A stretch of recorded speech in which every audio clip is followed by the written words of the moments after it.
My name's John Gabriel. I'm Claire. I am a master's student in mass communications.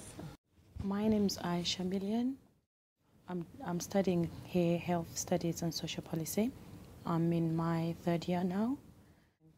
How does the faculty ensure that they listen to the views of the students? How do they ensure that?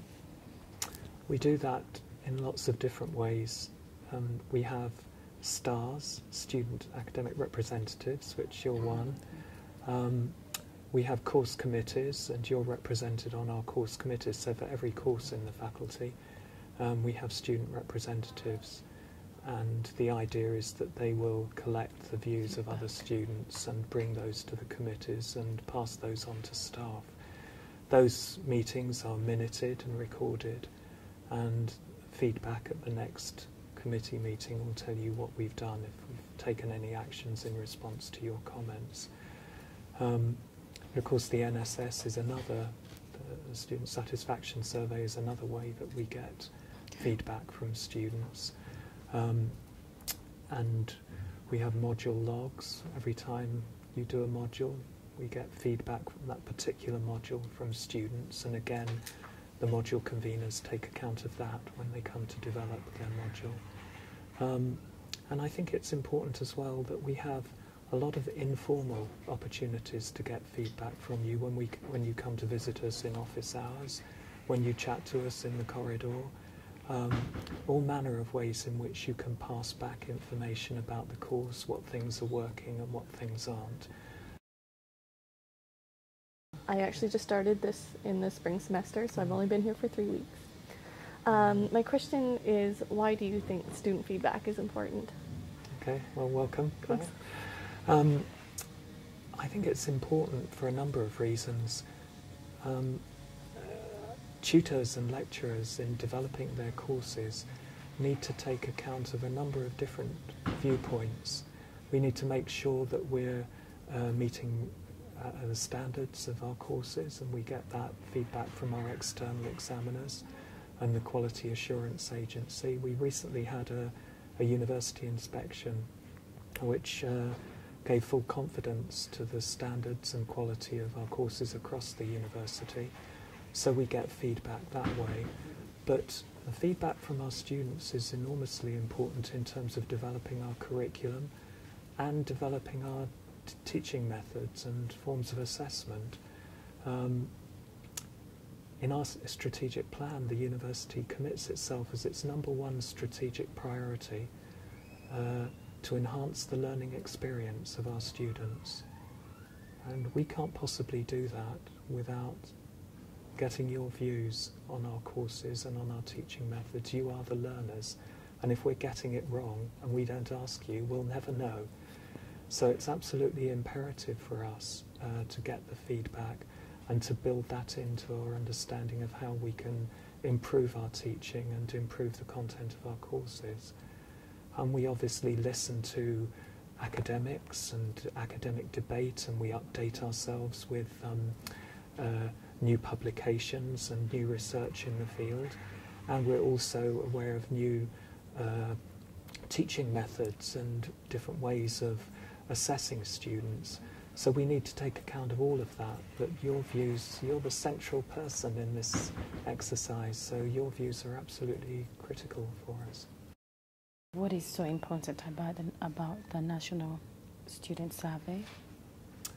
Well, it's important for all the reasons I've just said, because it's another way of getting feedback from students. But it's got a different kind of importance because it's public information, and it's used as one of the indicators for the creation of league tables amongst universities. So what kinds of things has the faculty learned from the survey? Well, each year, for the last couple of years, we've looked at the survey and we've gone through and made a list of the things that we've picked up that are sources of concern and issues that students have raised.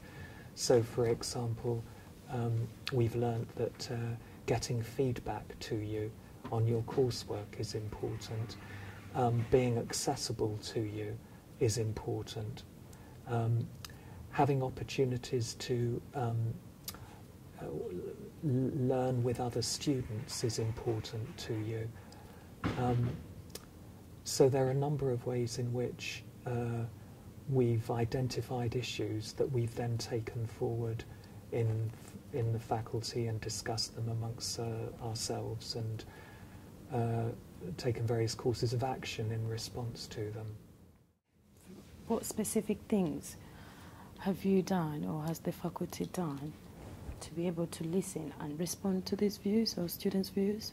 Yes. So just taking the list, some of the things that we've picked up in response to the survey, we are currently exploring all kinds of ways in which we can get feedback on your coursework back to you more quickly. There is a 3-week turnaround norm that's across the university, and we apply it in the faculty. Unless there are exceptional circumstances or reasons why a tutor can't get the work back to you. We're also piloting in some areas electronic return of feedback, and I understand that the university, in the next generation of its virtual learning environment, is going to be developing electronic submission and return of coursework across the university, which will obviously make it a lot easier for you to get your work back quickly. It's important as well to stress that students must also take responsibility for picking their work up. And I know of instances where a lot of coursework is left uncollected, and of course that's critical, isn't it? I mean, if work isn't picked up, and on top of that then you're not going back to your course tutor and you're saying, look, I don't understand this comment, help me with this, then part of the learning exercise is defeated. So it's absolutely critical that we ensure that you get your coursework back and that you have the opportunity to talk to course tutors, which is the second thing that we've put in place. We've made sure that we have additional office hours and that they're clearly publicised on our doors, so that any student should be able to have access to their course tutors at some fixed periods during the week, precisely for that reason. If they've got problems with their assessed work, their coursework, and they want advice and guidance on it, then you can go to your tutor and get it. Academic tutors was also something that was picked up, I think, in the survey. And again, we're piloting those in one of our areas in criminology. And I think the view is that we will introduce some form of academic tutorial system next year and add some contact hours for each module, so that students will have a guaranteed opportunity to talk to their tutors about their coursework. Also, issues of communications have cropped up, and we're exploring again all kinds of different ways of communicating to you.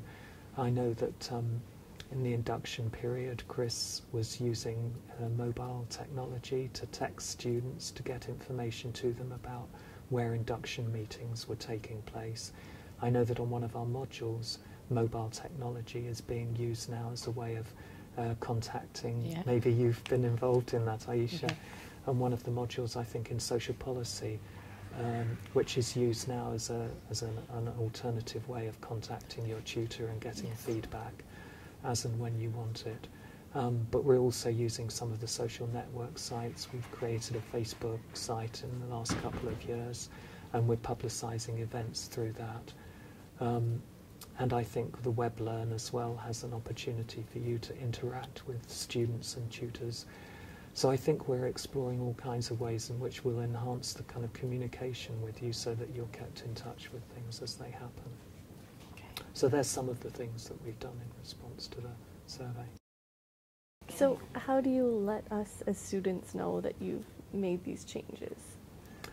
Well, I think that goes partly back to communications, and I think we need to think quite carefully about how we use the social network sites, how we use course committees, how we use the STAR system, how we use the faculty newsletter to publicise the developments as and when they occur, so that you're made aware of them. So there's nothing more frustrating for us if we undertake some changes in the faculty, but students remain unaware of them or unable to take advantage of them. So it's very important for us that we find the best and most effective ways in which we can communicate with you. And you may have some ideas about that. For new students, I think there's a need for more effective or more support that needs to be. So do you think that it's about getting more support especially for first-year students? Yes. It's not just that we didn't communicate the support that was available. The support was available, but you weren't aware of it. I wasn't aware of it, and I think they should concentrate as well more on the new students, because they knew they need the support more than the old students. Yes. That is what I think. Yes, absolutely. And how have you found it as a new student? The communications were good. It was very nice. I had email contact with people specifically, and I think that's actually quite huge, just being able to ask somebody a question and not have to send it in to an anonymous help desk or an anonymous phone call. To actually be able to talk to somebody made a huge difference, because most of the problems that I thought I had weren't problems at all, or they were easily solved. So it's nice to know, it's nice to have that. I know that that's available. And then once I started to realize that things were a lot more simple than what was going on in my head, I settled down a bit. So the school definitely helped me settle down. Good. Yeah. Well, thank you so much for that. It's Yeah. very nice to meet you Good both. to meet you. I'll definitely remember to have a chat with you when I see you around. Okay. If by chance I don't pick you out of a crowd, you must come up and see Definitely. me. I'd like to Okay. how things are going. Okay.